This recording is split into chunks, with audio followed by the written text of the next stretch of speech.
teaching program, like full admission if I am admitted. Um, so unfortunately, I will not be physically present in Redlands. However, we will continue these classes as per planned. And yes, so we will proceed as we usually or typically do. Um, so Congrats, as Byron. yes, so as we were speaking of last week, it's kind of these 2 weeks are always going to be like the most interesting weeks per se, or the weeks that I prefer to teach. However, the issue is we are kind of in this weird space where these two last weeks are probably the longest weeks, and that's why we kind of had to off put some of the mainly the main parts of the civil rights movement. And the reason why we have to do that, obviously, that's a lot of content to cover, but also it's just a situation where when I was thinking of it and I was compiling this lesson, when we talk about the civil rights movement, when we talk about later on some of the political movements and some of the political strife going on in the 80s and the 90s, there's more of a connection between the civil rights movement and what we plan to talk about today, which is the war on drugs, and the what I would say Reagan through all the way up to the Obama administration. Um, and the reason why we have this as our last unit in terms of our history/politics unit is that how most historians, or how not just historians, but those who study race and ethnic studies, specifically Black history, really detail the periods of Black history or periods of even struggle in some ways into two main periods, and it's what we and I don't really like to of course define our history to these two periods, because as most people would say, they can't be defined to these periods, but these are for just very specific purposes. There's the slavery period, and then there is the post-slavery/segregation period, and then there's a alternative third period that's not really talked about, which is the post-segregation period. And the assumption is, and this is actually a widely accepted kind of, at least not idealization, but a method of thought towards how Black history is thought of, and how even current day Black political issues are kind of explored, is that my issue with that kind of phrasing, or my issue with that, is that it completely ignores struggles that happen after segregation has ended. And there's an issue with doing that because there was, and as we'll talk about with the civil rights movement, as soon as the Civil Rights Act was passed and Jim Crow ended in the South, and things like that had happened, there was no magical disappearing of every single issue or every single feat or every single point of racism that Black people faced at this point. There was no magical, well, this had never happened and this is no longer a factor. That really isn't the point. So when I was writing, and I sent you, I believe I sent through email one of my senior theses. This is one of my senior theses for political science. I actually conceptualized, and this has always been, I'm not going to say I originalized this, because this has always been a kind of a very colloquial kind of rendition or kind of editing of that kind of two periods I was telling before. But what I really kind of wanted to write about was there's a third period after, a third period of what I say political strife. So the first two periods of are obviously slavery and segregation, and the third is what I like to call, well, not what I like to call, what most historians call the war on drugs. And we'll discuss about this and why, and exactly why there's some, and why we need to talk about it, because there's a lot of political issues in regards to, and that connect to the civil rights era. So where we ended off last week was a kind of discussion of um, the movements going in, the civil rights movement, and going into, really Black people, especially after the Great Migration, really starting to organize politically, especially also after Reconstruction. And I would say a lot of us think of Black political organization after slavery as specifically contains the 1960s.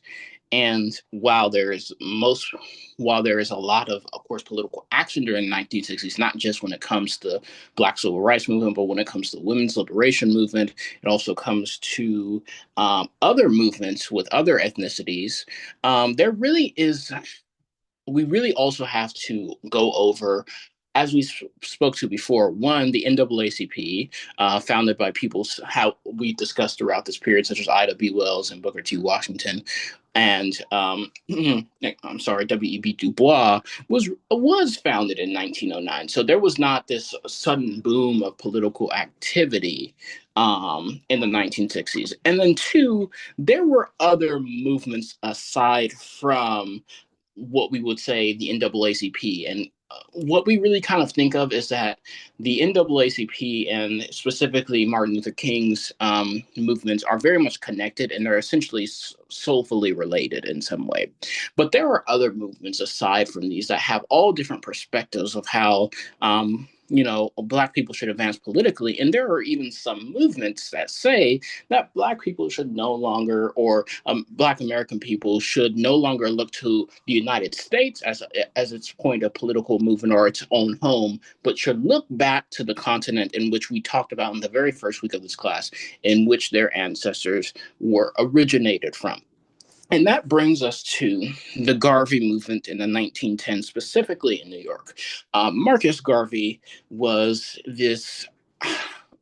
Marcus Garvey was a Jamaican immigrant, and he eventually moved to New York as a one. This was not only during the Great Migration, so this doesn't really apply to him because he's moving from Jamaica, but he also starts to interact with a lot of formerly enslaved sharecroppers or just freed or formerly freed Black people who had started to move from New York.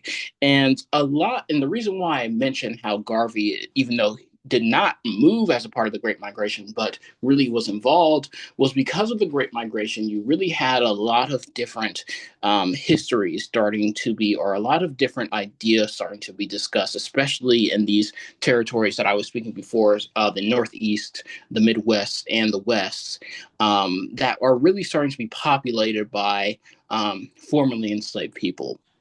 And Marcus Garvey is the leader or one of the early founders of what is called the Pan African movement.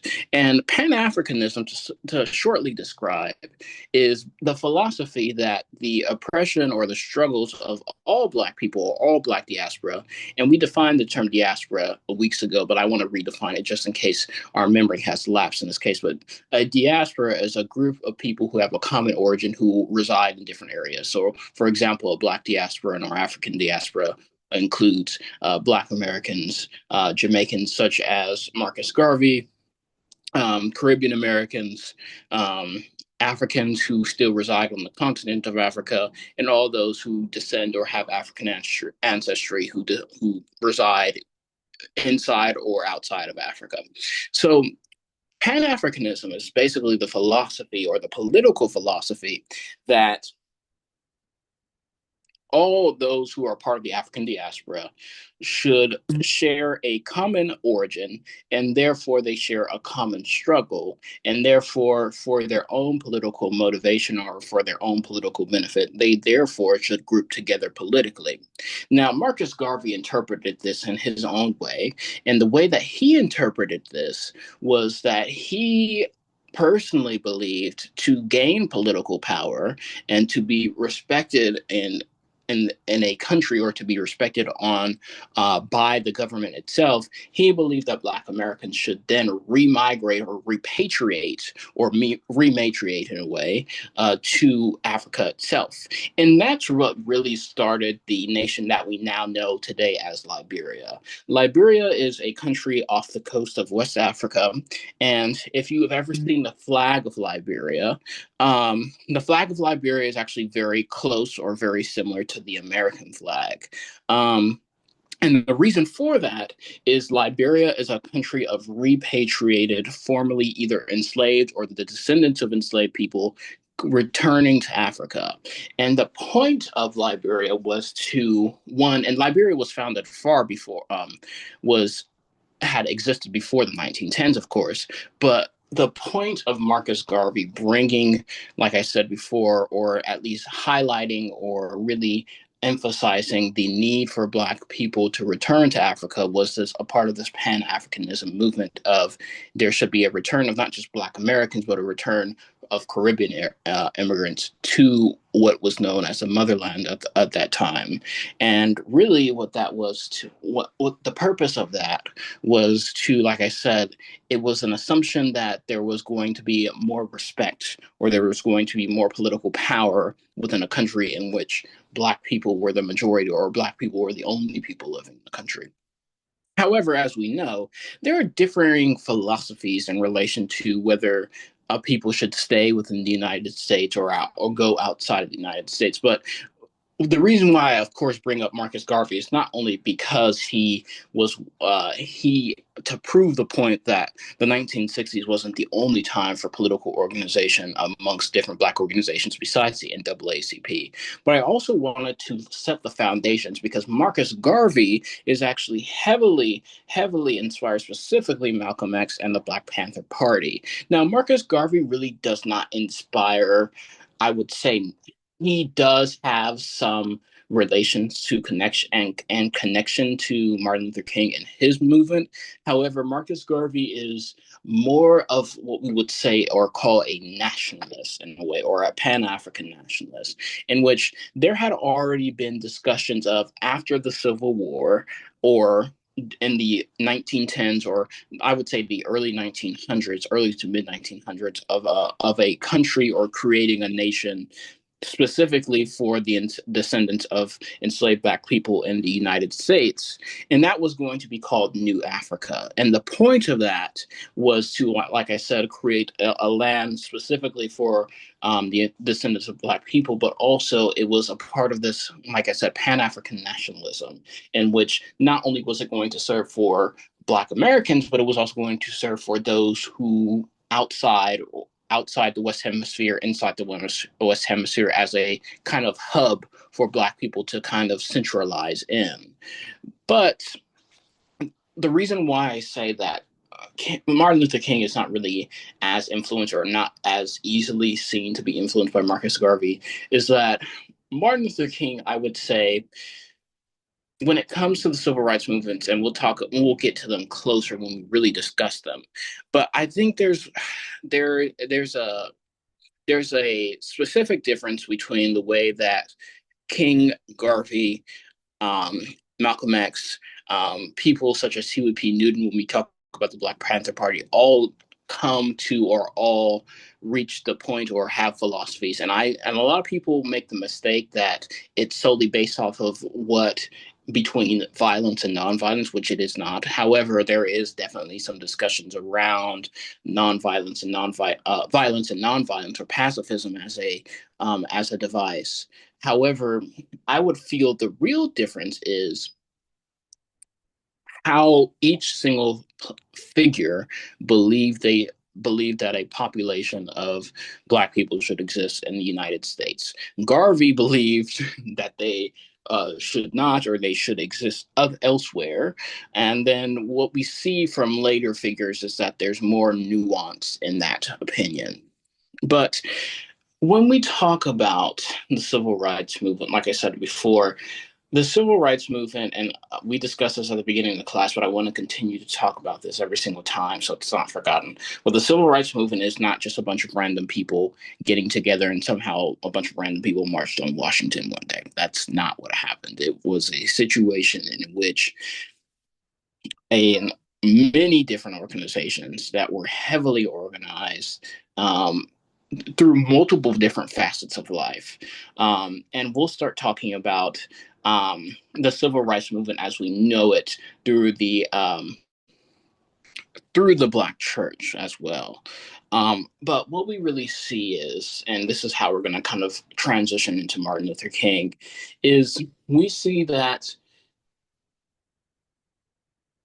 the civil rights movement and things like the NAACP are really motivated not only by this willingness to want and see change, of course, but it's also for how we say it's motivated by a couple of things. It's motivated by different ideologies. It's motivated by a lot of terms that we'll discuss. So when it comes to Martin Luther King Jr., it's really motivated by um, what we would say his belief, of course, as we all know, in and his own faith, and not just that, but it's also a collection of different pastors and preachers within what we now know as the Baptist Church. Now, a little note on the Baptist Church, as we are a part of a Baptist Church in some form, is that there is this, especially when King came into play and he gained prominence, there was this almost, I would say, a mini schism in the way. When we think of a schism, we of course think of the separation of the Orthodox and the Catholic Church. However, this schism was a little different. So when Martin Luther King Jr. and other Black preachers, and not just Black preachers, but there were other preachers within the Baptist Church or the Baptist faith who saw that. Who saw their faith as a way or a means of liberation, there was a major conflict with older and more traditional and more conservative thought ways or ideologies within the Baptist Church as well. So what we really saw was we saw a mini schism in how we kind of know it now, in which the Southern Baptist Church, which is known as to be very, like I said, known to be very conservative, but also demographically is known to be overwhelmingly Caucasian or overwhelmingly white, has kind of separated off from the Baptist Church of, Martin Luther King Jr. and the Civil Rights Movement, in which these two organizations, although both Baptist in name and essentially Baptist in theology, are very much separated because of some of the ways or some of the outlooks on theology. And what I say is the Southern Baptist Church or the Southern Baptist Convention at this time in the 1960s not only was overwhelmingly white or Caucasian, but also was overwhelmingly conservative. So at this time, and we discussed about this, or we talked about this when it came to the Civil War, but this was a heavily Southern Southern Democratic Party. This was like maybe a couple of years before the party switch, but this was a very conservative, this was a very at points, very pro segregation party. And what we saw was not only was it an obstacle, obviously, for Dr. King to conquer the ills of not only just the South and segregation, but also just legal inequities for Black people all across the country, but from his own, I would say the platform or his own basis of what he believed what he believed that Black people should achieve or what Black people should deserve, his own religion, was very challenging because, like I said, there was a kind of a mini schism based on what and how or what role should faith play in different communities as well, and what role should faith play in social justice. But what we also saw was it wasn't just Christianity as well that really led or kind of bred some of these movements. And we talked a little about his autobiography um, last week, but I also wanted to make it clear that yes, it is technically titled The Autobiography of Malcolm X. However, Malcolm X is not the only author in this said autobiography, which is technically contradictory to the title. Malcolm X was the first author alongside Alex Haley. And Alex Haley, as you may be familiar with that name, is the producer and creator of the series Roots. And Alex Haley was not only a contributor alongside Malcolm X, but Malcolm X's biography, but he was the person to finish it, as Malcolm X's biography was actually written. Um, like I said, was actually written um, was finished after his death. But like I said before, Malcolm X was not motivated by Christianity, as you may or may not know. Malcolm X was motivated by Islam, and the reason why I mentioned the Pan African movement is that the Pan African movement was also this. It was also from a cultural perspective, especially during the 60s and 70s, that Black Americans have to return to traditions that are more attached or what was seen as more attached to Africa. So a lot of people within the Pan African movement did convert to Islam as they believed that was a return to traditional African traditions, which technically, from a religious perspective, the only quote unquote traditional or original religions of Africa would be, and I can't really describe a traditional religion for an entire continent because no such thing really exists. Um, but there in short, Islam is really only traditional or originating in the Middle East. Islam spread through specifically North Africa and then eventually sub-Saharan Africa through trade, colonization, conquest, war, other things. Um, and what we saw was However, what we saw was there was more of an attachment that for some, they believed Islam was more in line with what their ancestors had practiced, which for some, there are very famed leaders in Africa, specifically Mali, the Empire with Mansa Musa. He was not only described as essentially the richest person of all history, but also was a practicing Muslim at the time. So the Pan African movement, even though was not, in name a Islamic movement, there was this thought that Pan Africanism also requires a return to tradition. A lot of people thought that return to tradition was also a return to what they saw as original religions. But the Pan African movement, not also from a religious perspective, but it was also, like I said, that return to original culture. So the reason why Malcolm X also changed his name was one, because of Islam as well, but it was a shedding of what they believed was an English name given to them by their original captors or given to them, or that was given to their ancestors by their slaveholders. So there was this adoption, or there was this changing of names to what we see as African surnames or African first names as a part of that Pan African movement. Um, so what we really see, and of course we'll discuss more of the differences, but what we see from the Pan African movement, like I said, is a supposed return to original African culture, and then what we see from King's movement, like I said, is not only just a difficulty of dealing with the South, but it's also the difficulty of essentially dealing with a very conservative, not sect, but being the smaller sect of the Baptist Church and being much more like I said, on the essentially on the political opposite of the side compared to the larger body of the Southern Baptist Convention. And then you also have different movements during this time that are not really inspired by religion, but also are more inspired by political theory or what we would call sociological theory. And the most famous movement, this is kind of very similar to very similar to, like I said, Malcolm X's movement. And they are to be separated because one, a lot of people falsely or misremember or attribute the Black Panther Party to Oakland, California, which yes is true. However, the Black Panther Party does not have sole origins in Oakland, California. It also does have origins in Chicago, Illinois. So it's not just a West Coast thing. But the Black Panther Party was not really inspired off of religion.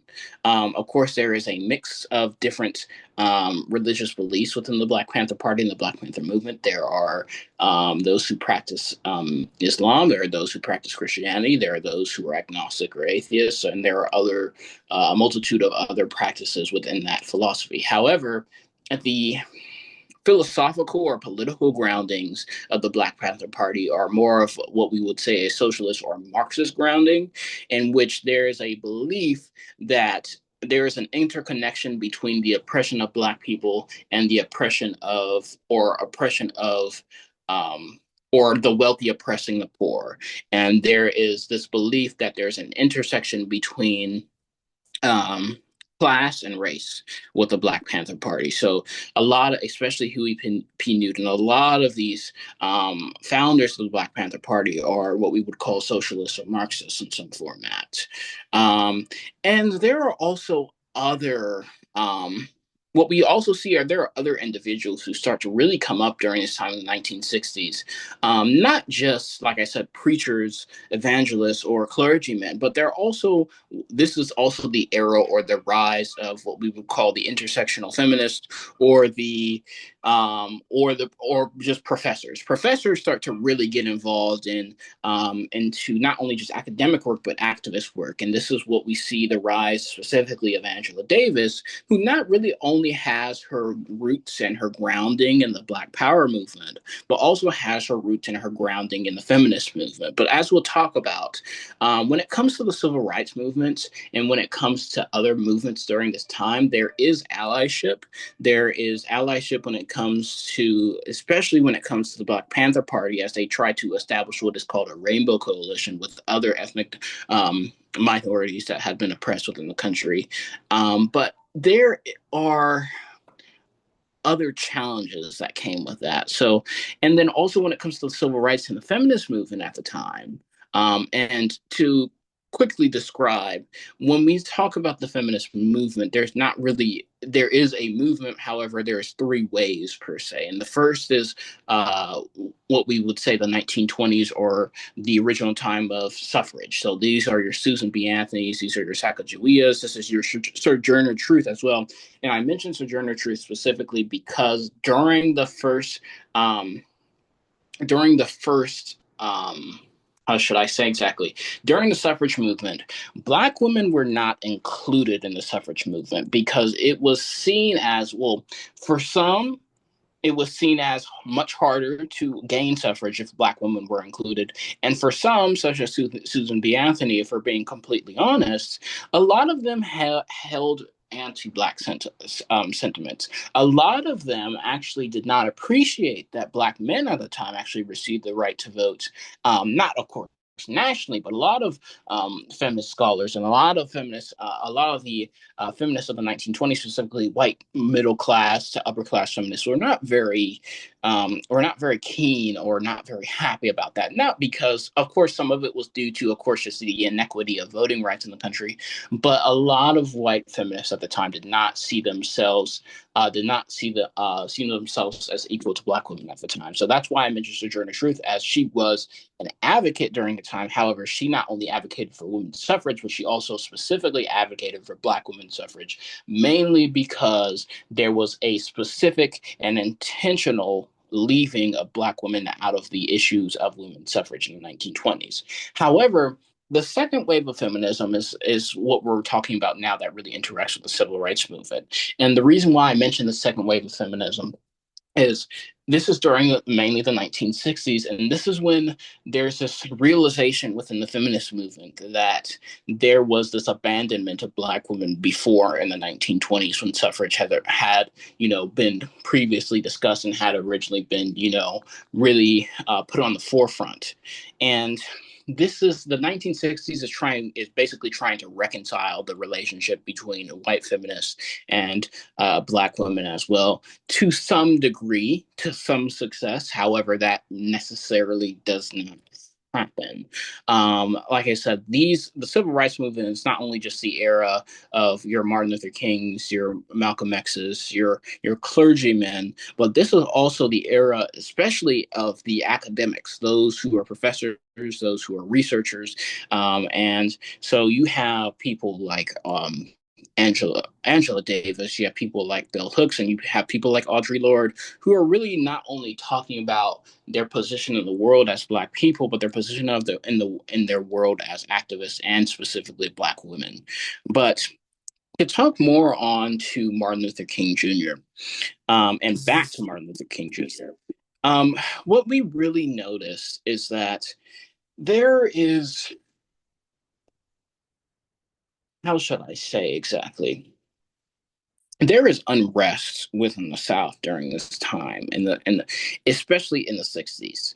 There is a large, even though we talked about the large amounts of people, specifically African Americans or Black people, who moved to the Midwest, who moved to the Northeast, who moved to even larger cities in the South, who moved to the West, who even moved to places like Texas as well, in the South as well. There also is an issue of, there are still millions of Black people left in the South, and there are still millions of Black people who are suffering from segregation and from Jim Crow. Now, to explain, because I think, of course, we all have an idea of what segregation can be, but I think it's important that we define what segregation is. Segregation and or Jim Crow. Now, to explain who Jim Crow is, Jim Crow, of course, is a fictional character. Now, you remember when I talked about the first week during slavery and I talked about blackface and minstrel shows? Jim Crow is a character from minstrel shows. So this is a legacy. Jim Crow is basically a parody of black people and a parody of segregation, the plights of segregation. So Jim Crow is not a specific person. Jim Crow is not the person who passed segregation laws. And Jim Crow is not a random governor in the state of Alabama who was, very much bent on saying segregation will stay forever. Jim Crow is a minstrel character. However, it very much represents the terror of segregation. But segregation is a legal system, and when I say it's a legal system, this is a set of laws, or basically a set of the absence of laws. Because sometimes it was a situation in which there's not a specific law saying that segregation is legal or segregation must happen. However, it's the absence of law that makes it interpretable to say this could happen. But segregation is basically a system of laws or the absence of a system of laws in which allows Black people to be segregated off from society. And the issue with this is that, as we discussed, even during segregation and in states that had upheld segregation, like Oklahoma and Georgia, we saw that there were, of course, thriving Black societies. And of course, they were only Black societies because of segregation, like Oscarville and Tulsa, Oklahoma. However, the issue is that's not what every Black person can afford to move to, or wherever Black person had resided in the South. And the reason why specifically the fight for integrated education becomes such a great fight is not because and I want to be very not strategic, but I want to be very careful in talking about segregated education. There were incredible educators who inhabited segregated Black schools. However, the issue with segregation was the doctrine of separate but equal, and you may be familiar with it. And it basically legally sets that segregation is legally okay, because if, as long as you're seeing an equal or equitable distribution of resources within a Black society and a white society, or a Black town and a white town, it's completely fine. However, as we know, that is never the case. When I say that there are incredible talents and incredible educators, and specifically Black schools that were segregated, the issue with that was the resources were not there. So it was separate, but it was not equal. And the reason why, or the reason why this persisted, was if a society institutes separate but equal, there was no intention in the first place for it to be. There was intention for a society to be separate, but there was not an intention for a society to be equal. And this is what we saw very similar in South Africa as well, of what we call a system of apartheid, in which you see basically the government, or whatever legal distinctions, full on basically go on and fully say that there needs to be some type of actual separation of a certain class of people that usually denotes ethnic distinctions. But when it comes to segregation, it's not just education. There are laws, or there are policies in which businesses could fully ban or discourage the presence of Black people in them. And this, when we get to, of course, sit-ins, and when we get down to other forms of peaceful protest during the civil rights movement, we'll discuss more about that. But it's not just you're not allowed, or you're not allowed to integrate to a school. It is a complete and utter shunning, essentially, of you in society. So even if there is a primarily white town that has Black people living in them, there are situations in which public restrooms and public facilities, there are, as we may be familiar with, colored only washrooms, or there are colored only bathrooms, or there are colored only water fountains. And then there are situations in which you see that it's not just a facilities thing, it's also a resources thing where we see we really also see, like I said, that redlining that we were talking about, in which you could not actively buy houses in specific neighborhoods. And this was not just a thing in the West Coast or the Northeast or places in which people migrated. This was also a thing within the South as well, but it was also a legal distinction. And what we also saw was you had limited access to capital. And what I mean by that was it was and the reason why I say absence of laws was there was no law on the books saying specifically you could deny, because someone is black, you could deny them from attaining a loan. However, because of this, this is coming, or when it comes to the civil rights movement, this is still during the time of sharecropping, and this is very much fresh off of slavery. So the ideas and the mindset of racism still very much exists. Because there is no law stating that you could not, you can't, deny someone a loan based on their race or by their appearance, then someone's going to do it. So basically what you saw in the South, the North, the East, everywhere within the country, people were not able to attain loans to start businesses, to build homes, things like that. So not only is it you can't send your child to the schools that they need to, or schools that are properly funded, it's not that, you can't get the money. It's also that you can't get the money to start a business. You can't get the money to build or buy a home. You cannot use the same facilities as a white person, just totally based on your appearance. So what segregation is, it's a legal system, or the lack of laws, that one basically impoverishes someone, or stars or depresses someone economically. It severely underfunds the systems of those who are targeted, specifically black people. And then it also ostracizes you from society, because if you are essentially, let's just say, a child, and now if you are a child and you have no idea of racism, or you have no racist bone in your body, as we assume with most children, then you cannot. Then when you see the sign saying that a group of people who look a certain way cannot access the same water fountain as you can, that puts an idea into your head, or even as an adult, but that puts an idea into your head as well as an idea into the head of society, that these people are inferior, or these people are not worthy of sharing the same spaces as the other people who they are not allowed to share a space with. So the issue is that, like I said, it's not only just an economic system of depression, but it's also just social ostracization.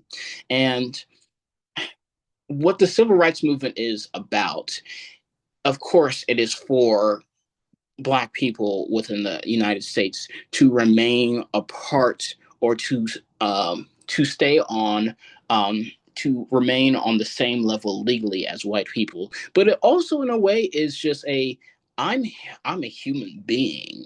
I am a black human being, and that is, you need to acknowledge that, and it's not just you need to tolerate it, it's you need to accept it now. And that's what the civil rights movement also is about. It's not just this, oh, we want to make money, or we want to go, of course, we want to go to integrated schools. And of course there's a very large base of black people who did not support school integration for a lot of different reasons. It's not for the reasons that you would think. It's actually for reasons of they were very much concerned of the way that black children were going to be taught. And I'm going to actually have a little side note on this when it comes to school integration. School integration, as much as it was needed, because basically the sheer lack of resources that were given to black schools were simply, in my opinion, of course, well, one, targeted, but also two, just completely debilitated a lot of the educational resources for black communities. But also, a lot of people and a lot of black families specifically were against school integration because, one, of course, they were very concerned about the way that that black children would be treated and develop emotionally within an all-white space, especially in an all-white space that very much had problems with racism, specifically in the South. And then two, there was also this concern that the lasting institutions that were still black only just by community after segregation, because they're still all black communities because of just how redlining or just how history works, they were concerned that those institutions would be completely defunded. And what we saw was their concern concerns were somewhat justified, in which there was severe, as especially in the case of Ruby Bridges, who, as we know, is very famous as she one of the very first people to integrate into an all-white school in the South at a very young age. What we saw was there was harassment of children all the way young as 5 into entering integrated schools. There were protests of a 6-year-old going to a kindergarten class with white children in them. There were also other demonstrations, and what we saw was there was really an emotional toll taken. However, people were willing to risk that, and people understood the risk involved, but people were willing to take that risk because the way that some institutions, specifically in the South, but not just the South, because as you may or may not be familiar with, a lot of these institutions that had unequal funding, and to this day have unequal funding, are really based off of historical injustice. And I want to talk a little about education as well, because this is kind of up my alley. But when it comes to how a school is funded in two different ways. It's funded by the property tax of the region. So when we think of property tax, that's obviously how an area is taxed, or how an area is, or how much revenue is created by how many homes are in the area or how many lots. So when you think of property tax, of course, we think of you would be able to make much more money in property tax if you took property tax from Beverly Hills as compared to somewhere like Boyle Heights. And that's very much the same practice that existed in the 60s. And then this is kind of the more current model, which is seen as more equitable, but really isn't the case. And then education is also funded, or education funding is also derived from attendance. So if a school has a more consistent attendance, then automatically they get more funding, or they have more access to funding. The issue with that is that when you're in communities that one have, like for example, you're living in impoverished communities, when you have funding based off of attendance, that's not exactly fair to those communities, because you have children who are suffering from a litany of different issues. You're less likely to have children who are able to attend school based on transportation issues and other things like that. So what we really see is that inequity has really continued within the education system, even after integration. And it's really become an issue because, like I said before, if you have a system that's based off of property tax, Beverly Hills, I don't know if this is the exact name, but Beverly Hills Unified School District is going to receive much more money than, let's just say, Canton, Mississippi Unified School District. So what we see is the wealth of the people in the area directly determines the wealth of the school, or the ability for the school to be funded. And like I was saying before, when it comes to the 60s, and I was saying that Jim Crow was a system of economic depression, when you're economically depressing the black area or the black school district, and in part, school district funding is based off of property tax. If people, one, either don't own property, or two, property is valued much less in black communities, which we've seen historically, then automatically black schools are not being funded to an equal level as compared to communities literally right next to those communities. So that becomes the issue with education, specifically when it comes to Jim Crow. But when it comes to integration as well, like I said, it was for a means, in a way, a means of survival, but there were very much still reservations of integration from black families, not because they did not want to integrate, but it was more of a situation of, we are doing this because there is almost no other option. And like I said before, the issues of segregation are not just a thing to the South. It's really specific to the South because there's no real laws outside of the South that specifically say segregation is okay. Now, in the South, yes, there is. There is what we call explicit and implicit laws. In the Northeast, West, everywhere else in the country, it's just implicit. So it's just implied, essentially. Um, but the reason why, and the reason why a lot of people describe the civil rights movement combined with the Black Panther Party, Malcolm X's movement, the Nation of Islam. The reason why it's colloquially known as the Power movement, not the Black Panther movement, but the Black Power movement, is because it's not just, like I said, that kind of we want the economic power, we want the capital, or we want the same resources, or we want to be legally on the same standing. It's basically saying you have to acknowledge me as a human, you have to acknowledge my blackness, and acknowledge my blackness as humanity. And I ended last week's lesson talking about an excerpt from the autobiography of Malcolm X, talking about how there was a very popular hairstyle at the time that a lot of different artists were using. And this are artists we may be familiar with, specifically Little Richard and James Brown. It's what we now know as a pompadour, in which is kind of a comb over style. Now, if you're familiar with hair texture and things like that, a pompadour is very much something that could only be styled naturally or in a format that is what we know as a pompadour by people who have a specific hair texture, specifically Caucasian people. And what was happening was that people, to especially musical artists, to seem more palatable, especially during the 50s, to primarily white audiences, were dyeing their hair with a combination of different vegetables, specifically potatoes and lye. Lye is a chemical which goes in soap, and basically in soap it's a little different because there's another chemical in soaping agents that kill the acidic component of lye. However, lye is essentially in its purest form, which was being used in this combination to straighten people's hair.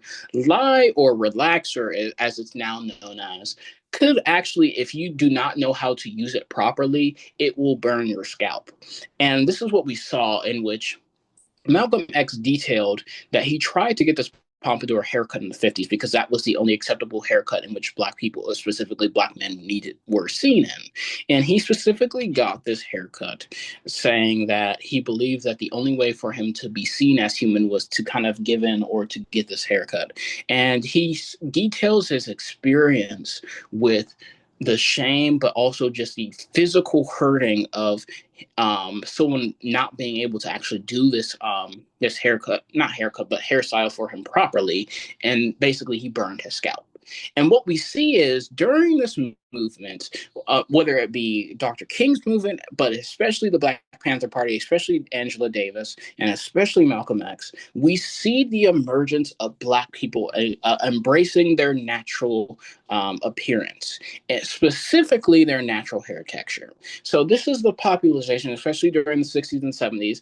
During the 60s, it's more attached, of course, to political liberation. During the 70s, as we'll talk about next week, it's more attached to disco. But during the 60s, the afro becomes very popular as not only just a display of someone's physical appearance, but it's just saying the point of the afro was to essentially come into a public space and be seen without doing so much to your hair. Because if you've ever had, basically an afro, of course, there's definitely work and maintenance to go into it, but it's basically the presentation of your hair in its least manipulated form. And not only did we see the popularization of the afro, but we also saw the popularization of other natural hairstyles during this time. And this trend would continue up until today. But like I said, it was the appearance, it was the continuation of appearance as well. And going back into the Pan-African movement and their kind of contributions to this, it was not only just the presentation of someone's hair, but it was also the presentation of someone's clothes during the 50s. And this was not only just with black people in the 50s, but this was everyone in the United States. Like I said, the 50s last week was an era of conformity in which people were very specific and very careful and very modest in their dress. Men would be very formal in their dress, and so would women. During the 60s, especially with black people, they started to move away from the suits and from the more formal wear that was more popular all the way up to the 50s to cultural wear that represented countries and tribes in Africa. So we saw this is when we saw the popularization of African patterns, what we now know as the daishiki, and other different wear that was to symbolize connection to Africa. So this was a time in which we're moving away from traditionally European designs and European fashion forms, such as the classic suit and tie, and moving towards really fashion that's more based off of the traditions of Africa as well. Um, but during this time, what we also see, and going back to, I know we're kind of all over the place, but with Martin Luther King's movement, like I said, this is a movement that is inspired and based off of the church, specifically um, the specifically Black Southern Baptists. And what we see, unfortunately, is that we also see that Black religious power, specifically Black Christian power, started to become very intimidating to a lot of different groups. As you may or may not know, Dr. Martin Luther King was tracked by both the FBI and the CIA, specifically under Edgar Hoover.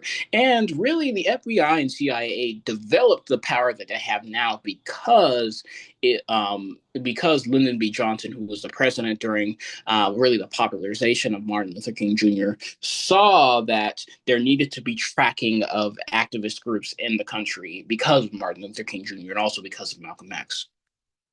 But what we see is not only is there kind of this fear over Black Christian power, similar to Nat Turner, but there's also this fear that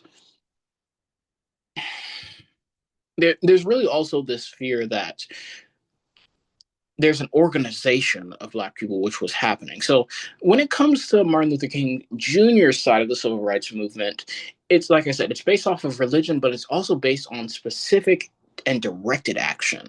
It's not just random people walking into the street. So, of course, one of the things that we think of when it comes to especially Alabama, displays in Alabama, specifically Montgomery and Selma, is not only just Martin Luther King Jr.'s speeches and his work as an activist in the community, but we also think of other individuals. Of course, we think of the Montgomery bus boycott, which was of course really organized and led by Martin Luther King Jr. But it was also, sorry about that, it was also started and activated by Rosa Parks. But I also want to mention that Rosa Parks, and I know, and I hate that this goes on social media. People point out, well, why did Rosa Parks have to protest the Montgomery bus system? Because Rosa Parks had a husband and she had a car.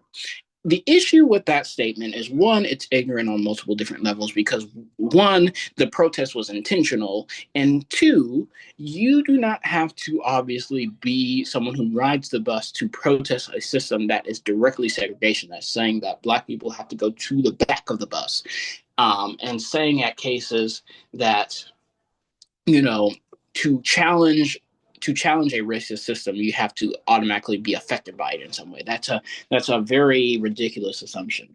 But also, I want to note that as that Rosa Parks' work should always remain history. However, if we're really to acknowledge the true, not true, but also other individuals who are involved in the Montgomery bus boycott, we also have to mention the now recently late and great Claudette Colvin.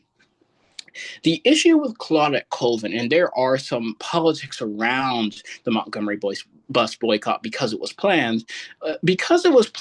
They wanted to pick Rosa Parks. One, because, as you may know, during this period in the 1960s, Rosa Parks was in her 50s. So she was going to be seen as someone who was less intimidating and someone who was not trying to directly challenge the power structure of the United States, but rather trying to challenge or the inequities of the Montgomery bus system. Also, we can also theorize that because Rosa Parks was of lighter complexion, she was seen as someone who was less intimidating. When it comes to Claudette Colvin protested the Montgomery bus system at 16 years old. And not only was she of darker complexion, so there were thoughts of her being seen as more intimidating, and also because of her age, she was seen as more of a political activist rather than someone who was just happened to be disadvantaged by the bus system. But also, there were some issues that really Claudette Colvin was not really seen as someone who could really lead that movement because one, she was 16 years old, and also two, she was with child at the time. So there really wasn't, unfortunately, history has, even for history for those who are who are part of that movement, history was not so kind in recognizing Claudette Colvin until quite recently. And the reason why I also mention her is not only because we have to do our due diligence and make sure that we recognize everyone within the civil rights movement, but as you may or may not know, Claudette Colvin recently passed away at the within recently within this year, and it's important that we acknowledge that. But also, I wanted to acknowledge, as I very much have made clear, I think through this entire course, especially when it comes to the civil rights movement. The civil rights movement was only 60 years ago. We currently just hit the 60-year anniversary of the Voting Rights Act and the Civil Rights Act. And what this obviously tells us is, one, we cannot continue to say, well, it was just in the past, because yes, it was in the past, but it was a very, very close past. And then two, we also have to acknowledge that there are individuals who we may know, who lived during segregation and lived during these times. So it's also important that we get their perspectives, because they have that history and they experience that history. For example, Ruby Bridges, who we mentioned, who was 5 years old, going and integrating into schools, she's only in her 70s, and she very much still is alive. As we have probably heard during many of her sermons, and we've talked with her personally, our own Bishop Jackie Green experienced segregation in schools in Oklahoma. There are multiple other people, our grandparents. I know of people who have parents who experience segregation. So let's kind of, if we still are in the mindset that segregation is a thing of the past or such an old thing, that's not a mindset that we need to be in. But when I it really comes, appreciate that, Byron. I feel like with social media right now, some of the stuff that we have learned is kind of being twisted in certain ways, and there's a little bit of discourse on some people just now finding out that, in a sense, Rosa Parks um, refusing to move seats was orchestrated, and people are like, what, like, this is crazy, like, what do you mean this was fake? But it's like, that's exactly it. Like, it's not like it was fake. They purposefully did it. Those who were in charge of these movements were very purposeful with what they were doing. So I just wanted to add that. I was just talking about it at like this BSU thing last week, and yeah. yes, I very much echo the same. It's like I said, it was very purposeful, and these are very organized people. And they were very also, like I said, to the detriment of some, especially Claudette Colvin, they were very concerned about the way that the movement was seen. And this is why, when it comes to people who are trained, like you might have seen pictures, but they, especially in the South, they would actively train younger, especially younger individuals, to withstand being yelled at, to withstand being spat on, because nonviolence was definitely at the heart and core of this of Martin Luther King's civil rights movement. But it was really because, not just because he was in his own way politically a pacifist, but he also acknowledged that the way that the entire country perceives you, because what we realize and what we don't realize is, exactly during the civil rights movement, this is why I believe that the civil rights movement was so powerful, was this was the beginning of everyone getting TVs in their household. The 1960s, from the 1950s to 1960s, I believe the ownership of TVs throughout the American household had doubled. I believe also possibly had even tripled during this time. So not only are you seeing, marches happening on TV, but what you're also seeing is, you're seeing Black people withstand this punishment but not responding to it. And yes, what Martin Luther King really understood was that optics was probably the most powerful tool when it came to American politics. So that's why not only did you see a lot of these leaders, or just a lot of people participating in the movement, being very, not only just being really idealizing nonviolence, but you also saw people who were part of the civil rights movement, always very well dressed, always presented themselves very well, tended to be older. Well, the faces tended to be older. However, the younger individuals who were part of the civil rights movement were well trained to withstand that yelling and not respond. It's because not only did Martin Luther King Jr. understand that there were people in the neighborhood watching him, but people who were living all the way, say, in Portland, Oregon, were watching what was happening in Selma, Alabama. So the civil rights movement is really also based and really funded off of the fact that everyone is watching now. Everyone knows what's happening on the other side of the country, and it doesn't need a newspaper for it to really transfer. And people are seeing what's happening in some cases in live time. I think one of the images that we all have burned into our heads when it comes to the civil rights movement, and which gained a lot of sympathy not just from other Black people but also from non-Black people in the country, were protesters, peaceful protesters, being hosed down and having dogs sicked on them. So what was a really powerful tool in a way was, like I said, the televisation or televising what was happening with the civil rights movement. And the civil rights movement, specifically King's civil rights movement, even in a way, it was very regional. Of course, it was displayed, but it was very regional in the fact that his base of his movement was in the South. Now, when it comes to Malcolm X, that's where the West Coast comes in. And I think the reason why I mentioned the Great Migration and leads to the Civil Rights Movement is that Malcolm X's movement, specifically during the Civil Rights Movement, is a product of the Great Migration. And I say it's a product of the Great Migration because there is not only, I would say Martin Luther King's movement, it was about having people acknowledge humanity of Black people in the South, where Black people had been living in for almost 200 years almost.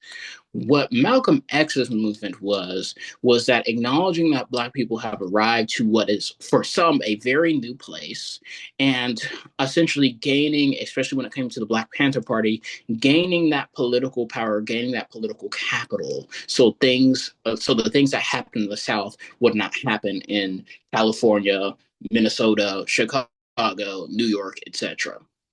So what we saw was, and we'll start with the Black Panther Party specifically in California. And as I mentioned, the Black Panther Party also does have origins in Illinois. But what we saw from the Black Panther Party was it was very much centralized, or very much headed or headquartered in a way, I guess you could say, in Oakland, California. And Oakland, of course, alongside San Francisco, but Oakland saw more people migrate to the Bay Area than it did San Francisco. So Oakland had already had been a largely and historically Black community at this time. However, the Black Panthers really responded to what was going on with a couple of different things. During the 60s, the Black Panther Party really was responding to the influx of people who were coming in to California and just the lack of political and legal respect that they were given. Because California, I know we like to say that California as, well, I'm no longer living there, so, but California, we see California as a place in which has always been legally equal or legally accessible to all, and has always upheld, values of inclusion and justice. However, California was one of those states in which it did not exactly say on the books that segregation was legal, but it implicitly said that segregation was legal. When it comes to cases before Brown v. Board of Education that settled that separate but equal was no longer legally admissible when it came to schooling, what really also set that into play were cases, and this is not really specific to Black history, but this is more specific to Mexican history, were cases in places like Westminster, California, in which saw the segregation of Mexican students from white schools in Westminster, California. And to provide a simple 2-minute lesson on this, Westminster, California, if you're not familiar, is a city in Orange County, and currently today, demographically, it's primarily both Mexican and Vietnamese, especially after Vietnam War. However, before that, it was one of the first suburbs in the country, and it was mainly it was very similar to what we talked about when it came to Compton, where it was a mainly white suburb. However, there was an integration or migration of both Mexican and Vietnamese people during the 40s, 50s, and 60s. And what we saw was, in a response to this, there were not exactly laws, but there were practices that looked to segregate these schools to create basically to create white schools and then to create non-white schools. So what I'm saying in this situation is we have to be very careful when we talk about Californian history, because California, as we discussed last week too, California does not exactly have its hands clean when it comes to the issues of racism and segregation. Um, so the reason why I talk about the Black Panther Party in Oakland is because the Black Panther Party realizes this. During the 60s, there was, of course, attention on the evils of Jim Crow segregation in the South, but there really wasn't much acknowledgement of the evils of what we call implicit or secret segregation in California, the Midwest, and the Northeast. So that's what really the Black Panther Party was really looking to target, but also the Black Panther Party, as I said before, sociologically and politically was a Marxist party, and I'm not going to get much into politics. But to define Marxism very um, in a very unbiased way, for the purpose of this class and purpose of understanding, Marxism is basically a system in which the working class, or those who basically the workers, own what is called the means of production. And essentially, workers own what they produce. So if a factory owner would essentially own, you know, the boxes that they make, they own that. And instead of being paid a labor for providing a service, they are either by a government or either just through society, they are paid in whatever needs they need. I feel like it's not the best example or the best explanation of that system, but it's basically saying that it's an alternative to a system in which it tries to, I guess, try to eliminate economic disparities between the classes, between the rich upper and lower class, essentially.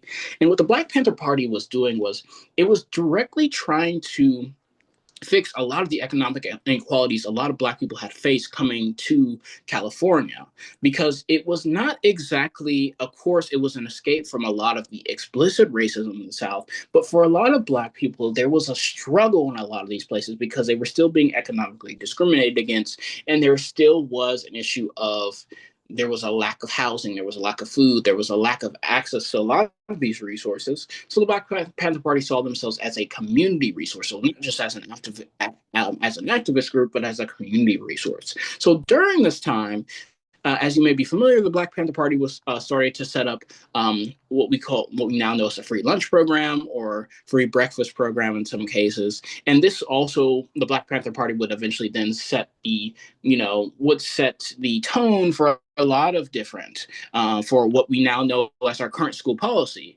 in which California is now the first state to actually institute a free lunch or free breakfast for all in this case. And that's because of the work of the Black Panther Party. However, the Black Panther Party, as much as they wanted to be a community resource, they also saw being a community resource as protecting their community.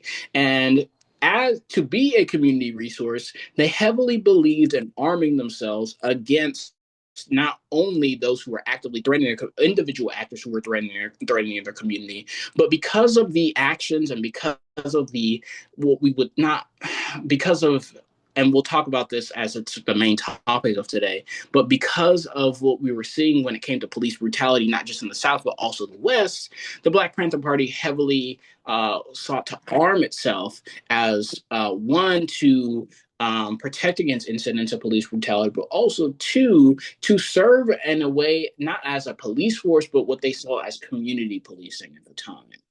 Um, and so, because we have only so much time left, I'm kind of going to really speed it up a bit. And I know the main part of today's officialized or advertised course was definitely the war on drugs and police brutality. So I'll leave the rest of our time for that exactly. But what we really saw was after the Civil Rights Movement, after the Voting Rights Act, after the Civil Rights Act, yes, there was legal equality technically between black people and white people within the country. Black people, of course, besides some individualized state actions on the books, had the same voting rights as everyone else in the country, and did not were not under the doctrine of separate but equal anymore. But what we saw was there were other government supported or loosely government supported actions and or trends that really saw black communities disenfranchised, especially from starting in the 70s, 80s, and 90s. And this is when we come to the war on drugs specifically. Now, if we're familiar, the war on drugs, a lot of us see the war on drugs as a facet of the Reagan administration or something that happened during Ronald Reagan's presidency, which, yes, it's something that happened during Reagan's presidency, but it did not start in Reagan's presidency. A lot of us think it's something that started in Nixon's presidency in the 60s. However, the war on drugs, or basically the war on drugs, or the United States effort to curtail the use of drug usage, even though that led to other things or other effects, which we'll talk about, started in the 1810s in the United States when other European forces were starting to ban and or cultivate opium in China.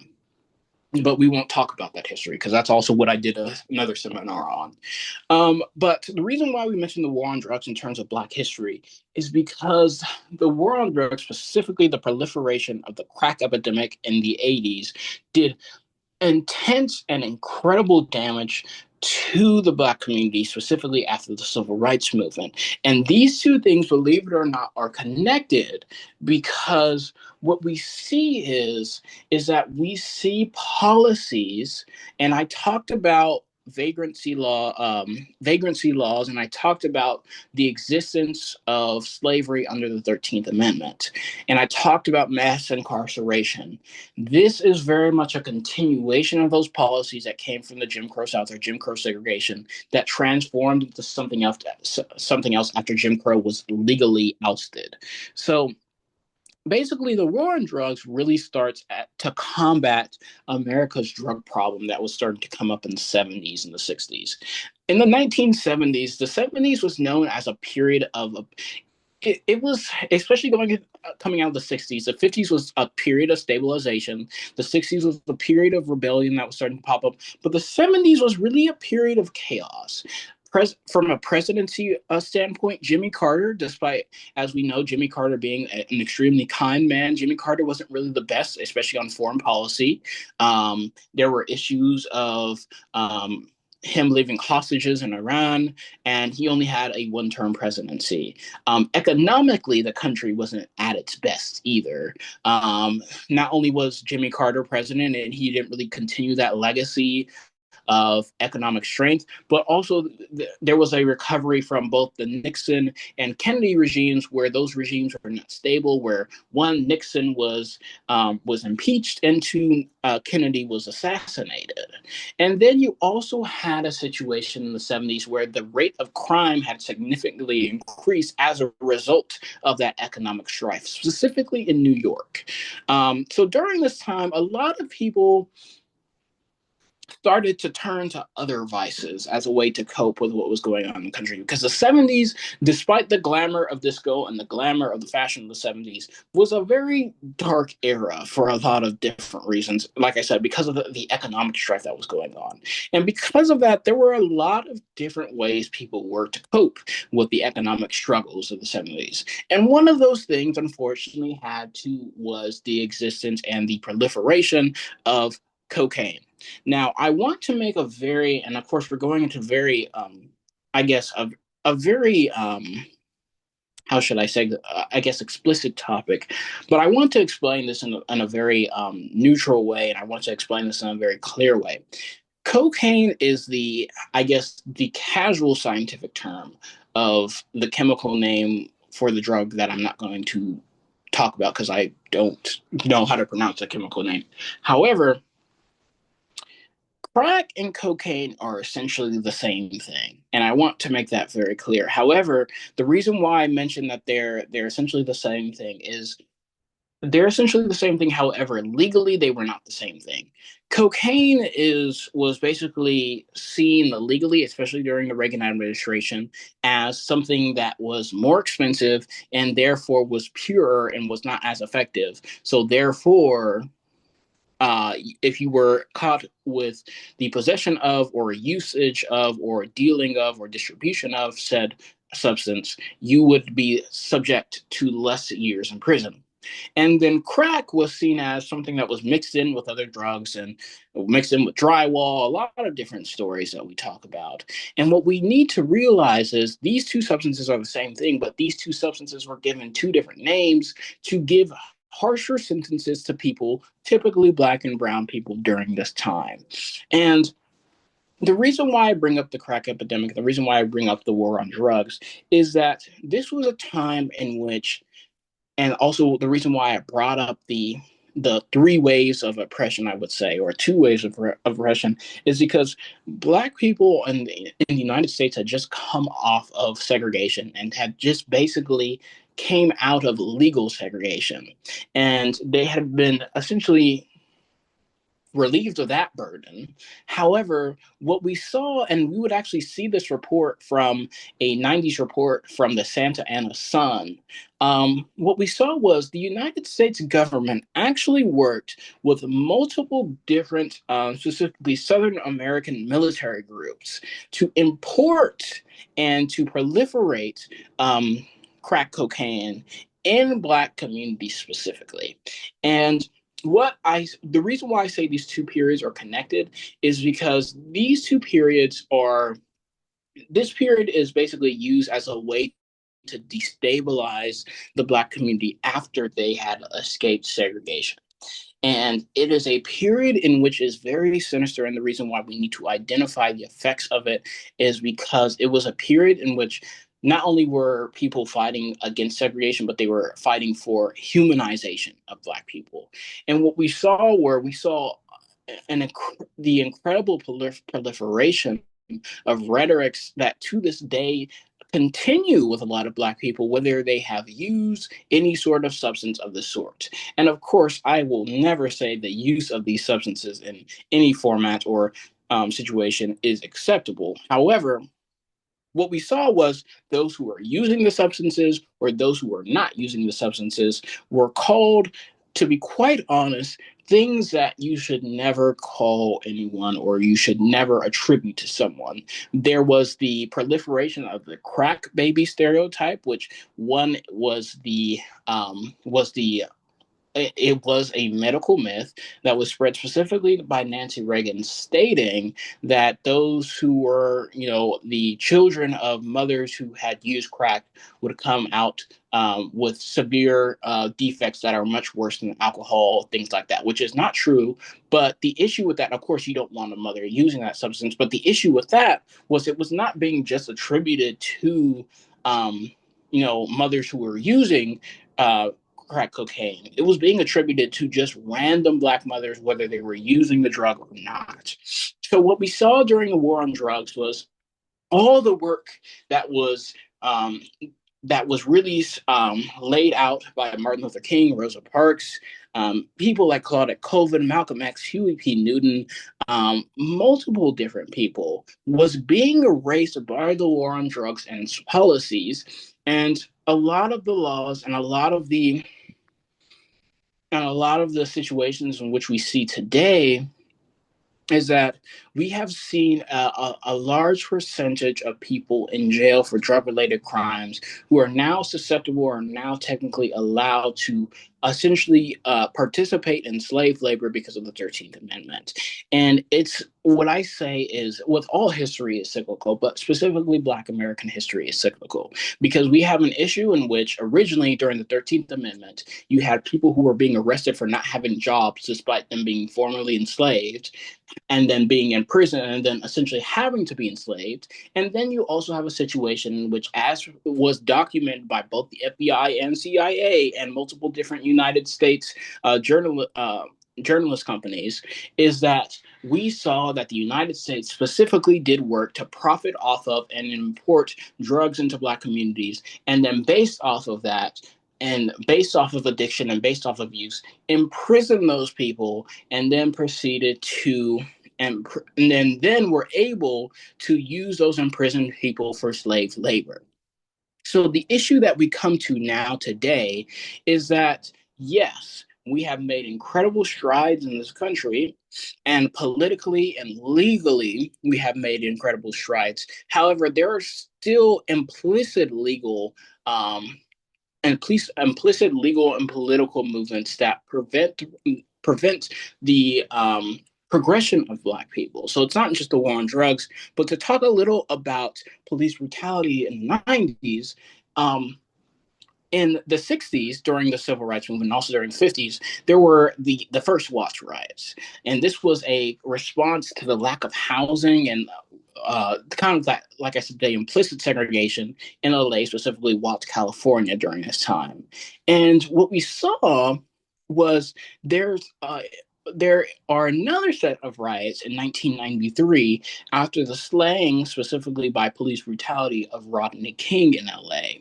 And what we see is there is in the 90s, and to kind of end off quickly here, there is this kind of continued realization that there is still work to be done, and we cannot be implicit or we cannot be complicit in saying, well, segregation is over, therefore nothing bad can ever happen, because that's not really the case.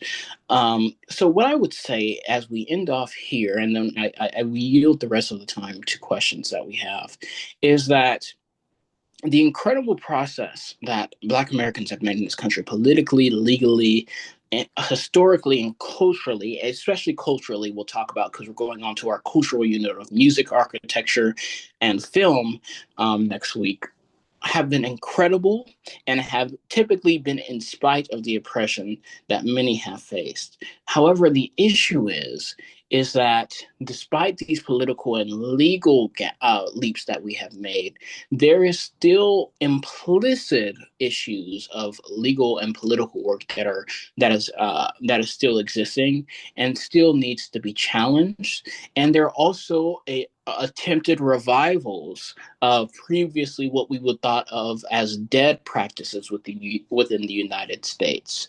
And I say this because some of you may be familiar of what we call the Save America Act. And the Save America Act, it looks good on paper. It says that you have to have either a birth certificate or other form of identification to vote in an election.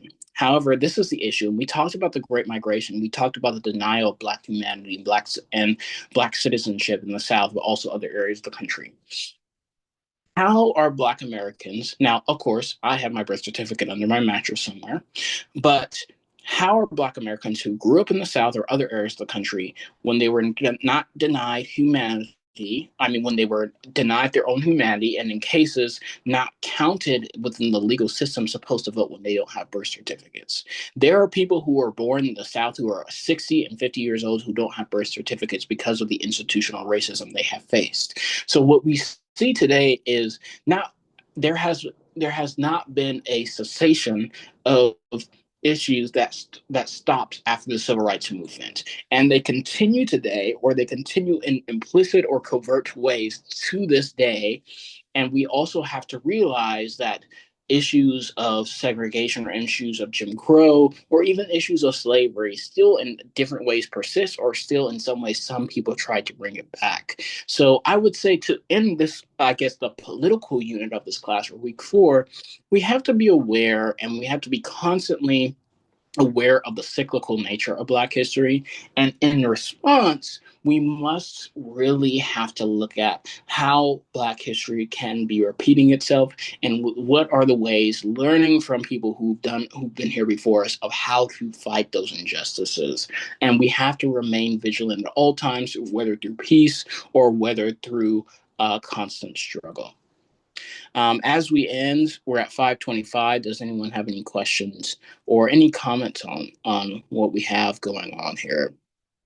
It's just a comment. I just really appreciated what you said at the end about learning from our past, and that was kind of my reasoning for doing the little did you knows at the end, is because, like, especially right now, I feel like with social media and we're just not in we're just not as connected to our past as we used to be. Like, I grew up with majority older Black members in my life, so I'm always hearing a long drawn out story from their past and all that. But I feel like some people who, you know, their family members are a bit younger and just aren't as connected to their past and wanting to sit down and hear these stories. And the main thing is write them down and, take the photos that we need so we can continue to have this history. And like I had mentioned to you before, like that's kind of what I'm doing at CSUSB. Is there was a period in time where people were not taking photos and people were not writing stuff down as they should, and now it's kind of reflecting on to our current era where I'm trying to find that stuff and I'm hitting a roadblock. And um it's gonna come down to just oral stories. So yeah, I just really appreciate you doing this, Byron, and taking that time out and, hey, putting that degree to use. Yes, and I think a great way of going about that, even when it comes to more recent history as well, ask whether it be a grandparent, a great grandparent, if they're still with you, or any person who may know, especially if you live in California, um, ask them, where did we come from before California, or where were we I living before agree. California? I think that's a great way to start the conversation. Definitely. Yeah, it's this conversation I was having with my boss was that what was it? Oh, we were saying how actually not my boss, the archivist at Costa San Bernardino. He was saying that, like, are kind of like our millennials, they're now they're understanding that what they did early 2000s and 90s, that's almost 30 years ago. Like, yeah, that's starting to become part of our history. And so it's kind of like that little eye opening, like, oh shoot, I need to start writing stuff down. I need to share this, so we don't lose it. So yeah, hope you have a great day, Byron. Right. Thank you once again. And we will end off here. And if you did not catch it, we can also, this session was recorded as per usual and will be available on YouTube. Thank you so much.